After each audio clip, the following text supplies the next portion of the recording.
अभिषेक गुप्ता जी, जिस तरह से बजट आया है उसके बाद मिडिल क्लास को बजट में बड़ी बड़ी राहतें दी गई हैं। प्रधानमंत्री नरेंद्र मोदी ने आज आरके पुरम की रैली में इसका पूरा क्रेडिट लिया और कहा कि आज तक ऐसा बजट कभी आया नहीं।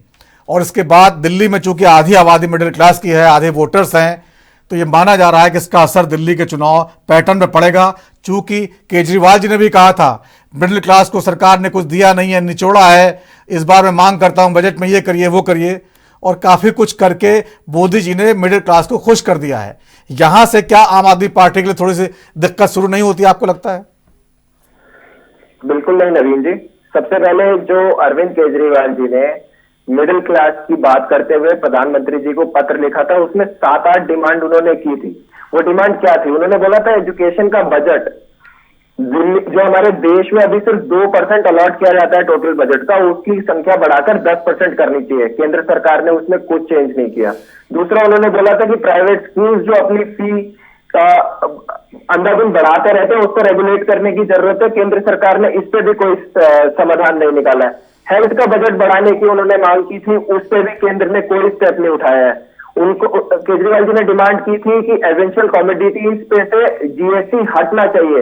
ये सबसे बड़ा रिलीफ हो तो मिडिल क्लास और लोअर मिडिल क्लास के लिए, उससे भी उन्होंने कोई काम नहीं किया है। उन्होंने इनसे अनुरोध किया था कि पेंशन स्कीम जो है सीनियर सिटीजन के लिए कुछ लानी चाहिए, उससे भी कुछ नहीं किया। एक थोड़ी बहुत फौरी तौर पे रिलीफ जो देश के लोगों को मिली है वो इनकम टैक्स पे मिली है, जो इन्होंने 12 लाख का स्लैब किया है, लेकिन वो भी बहुत संघर्ष करने के बाद बहुत सारी चीजें जब अरविंद केजरीवाल जी ने प्रेशर बनाया उसके बाद हुआ है।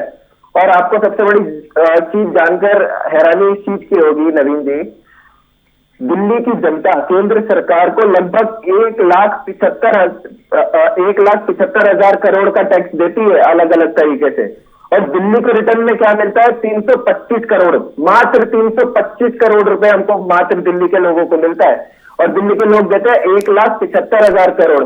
दिल्ली का शेयर अभी भी नहीं बढ़ा। दिल्ली के लोगों को उम्मीद थी कि कम से कम चुनाव के बहाने ही केंद्र सरकार दिल्ली के लोगों के बारे में सोच लेगी, इन्होंने कुछ नहीं किया।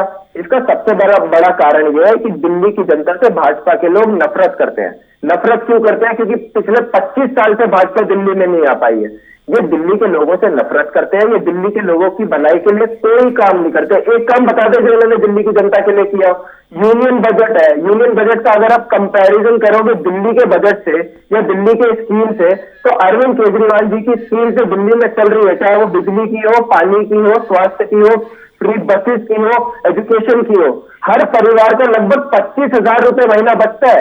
आप सोचिए इससे ज्यादा रिलीफ कोई क्या दे पाएगा? यूनियन बजट में दिल्ली के और देश के मिडिल क्लास के साथ फिर धोखा किया है इन्होंने। लेकिन अभिषेक गुप्ता जी देखिए, आप ठीक है, आप कह रहे हैं अपनी पार्टी की राय रख रहे हैं, लेकिन मिडिल क्लास की बहुत बड़ी मांग थी जो है इनकम टैक्स में बड़ी राहत देना, और एक साथ इतनी बड़ी राहत देना ये कोई छोटी बात नहीं है। और जो रिएक्शंस आ रहे हैं मिडिल क्लास खुश है उससे। अब दिल्ली का चुनाव, दिल्ली के लोग जो है बाकी मुद्दे मान सकते हैं कि वो भी असर करते होंगे, लेकिन इस मुद्दे पर जो है आप जो कह रहे हैं वो पूरी तरह सही सच नहीं है। लोग वाकई सरकार से खुश है बजट से। नवीन जी, मैं भी मिडिल क्लास फैमिली से आता हूँ।